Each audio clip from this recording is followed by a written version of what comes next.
What is the biggest secret you've ever kept from your family? When I was 19, I had a one-night stand with my grandparents' 34-year-old married neighbor. She insisted on me not wearing protection because she was supposedly allergic to latex. I, being a dumb, horny teenager, went with it. Since her husband was out of the country for a month on business as of 3 days prior, she proceeded to rock my fucking world. I only ever joked about having ejaculations in the double digits before that day. She proved that it was possible. We started at about 10 that morning. She kicked me out around 8 that evening. I didn't see her for 7 months afterwards because my parents had me move back in with them across the state. I saw her at Christmas at my grandparents' house, and she was very pregnant. She later gave birth to a blonde baby girl. The mother is brunette, and the husband has black hair. It took me until I was 25 to process that the little girl in question is more than likely my child. I don't know where their family is now. I'm 35 now and I'm concerned that I have a 16-year-old daughter out in the world somewhere that might come looking for me in 2 years. I once told a guy I had been hooking up with to come over and have fun with me while I slept. I kept the back door unlocked. Told him to come in, get naked and come in my bedroom. He walked in, got undressed to his boxers, and ended up wandering around the house looking for my bedroom. He went into my mom's bedroom, who got awoken and thought it was a robber. He fled. She called the police. They came and took in her statement. She got a security alarm installed the next day and paid extra for weekend emergency installation. She got special bars to block her front and back door handles for extra protection, and changed the locks to expensive special locks that can't be picked with special keys that are hard to reproduce. She never sleeps naked anymore out of fear, and it's been 10 years. It got so deep so fast I couldn't tell her it was my fault and an accident before she went overboard, and now I can't tell her the truth because she would disown me. I've always felt terrible about it. Mom had a handmade heirloom blanket from her great-grandmother. When I was a kid, my action figures decided to torture my sister's Barbies for information on the location of the secret base. When the Barbie general still wouldn't talk after having her arm melted to a stump, she was forced to watch as her co-conspirators melted in a Tupperware vat of gasoline. When the interrogation started getting out of hand, I threw water on the gasoline to put out the fire, splashing it on the side of the house and setting the house on fire. I panicked, ran inside, grabbed the first heirloom blanket I could find and smothered the fire, melting one side of the blanket. My parents' relatively uninspired interrogation techniques were unable to solve the mystery of the missing heirloom. My brother had a relationship and a child with our first cousin. Our dads are brothers. They kept it a secret for almost 8 years, before my dad and uncle found out due to my brother texting our dad one night when he was drunk. This is my dad's first and only grandchild. I have known about the situation since she was pregnant. My dad and I are close, so keeping a secret like that from my father would make me physically ill at times. This was a long time ago, but I pretended to graduate from college after 4 years of my family paying for it. The last semester of my senior year I was told that because of an incomplete sophomore year, I wouldn't be graduating. When I promised to retake that class over the summer, they allowed me to march with my classmates in a cap and gown. Instead of telling my family the truth, I just went ahead with it. The whole family came, and we had a big party. Of course, I did not take the class that summer. That hung over my head for 20 years. Then after getting sober, I completed my degree by working with the college and taking a local class. When I was a kid, I dropped the rake while working in the yard and the handle landed in dog poop. Instead of cleaning it off, I used duct tape to seal off the poop from the outside world. It ended up being used for almost 10 years after that, and I always thought about that rake's dirty secret. I posed nude in a tasteful art project when I was 20. It was supposed to be a small private exhibition, but then it blew up. At one point, my naked image was on our major city's website to advertise a popular art festival, and a printed large version was displayed at a popular market during the festival. It was also printed in a book series. I was so worried my parents would see it, but so far, it's been 12 years and they still don't know. I am actually really proud of the work we did and sometimes consider showing them the book, but they may disown me.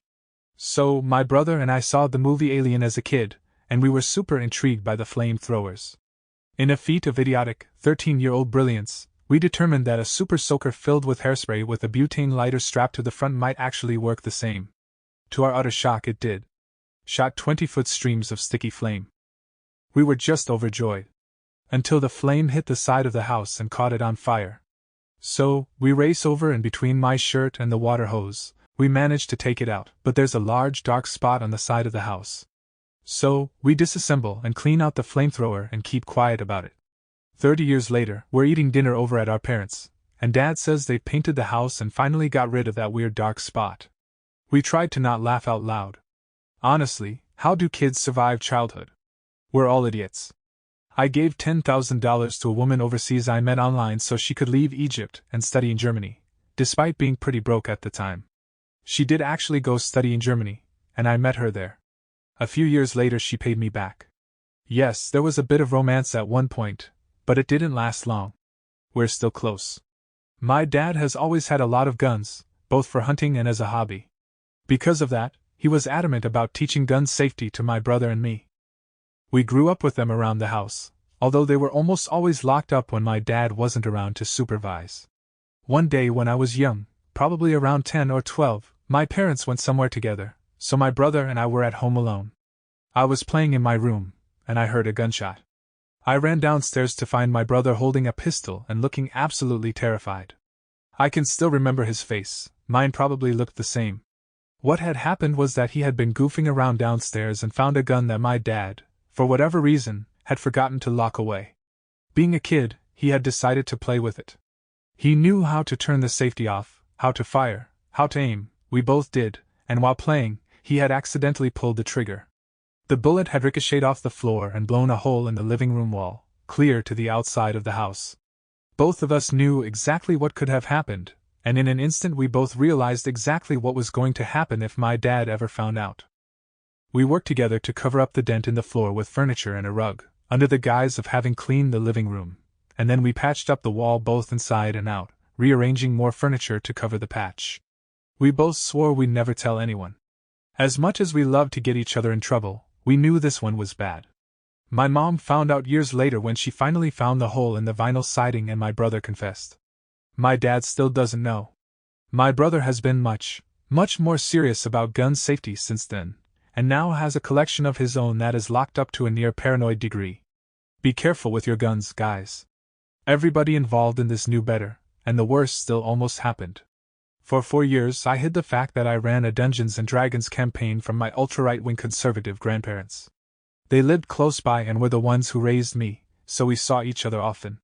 I hid it from them, because I figured it was easier if they don't know and to avoid the whole argument over whether or not the game is satanic. When I split up with my ex-wife last year, she decided to go over to their house and lay out all the dirty secrets about me.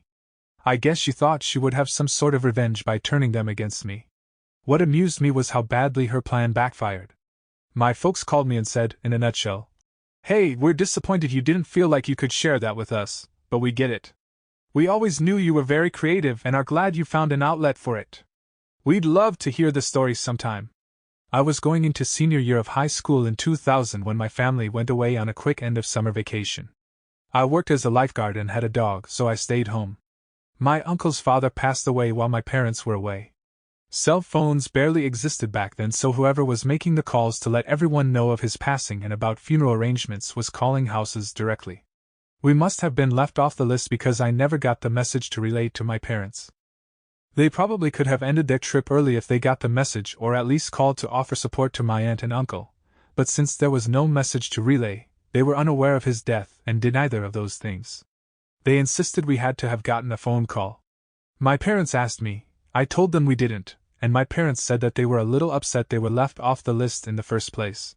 This caused a huge fight in my family to the point where I haven't seen my aunt, uncle, and cousins since 2000. I got the call. I remember it like it was yesterday. I was running out the door late from work when the phone rang, was told about his death and funeral arrangements, then I ran out the door promptly forgetting about the conversation until my parents asked me about it. At that point, my parents already missed his funeral, so I figured the best answer was, "No, I didn't get any phone calls from them. Maybe they left a message. Check the machine."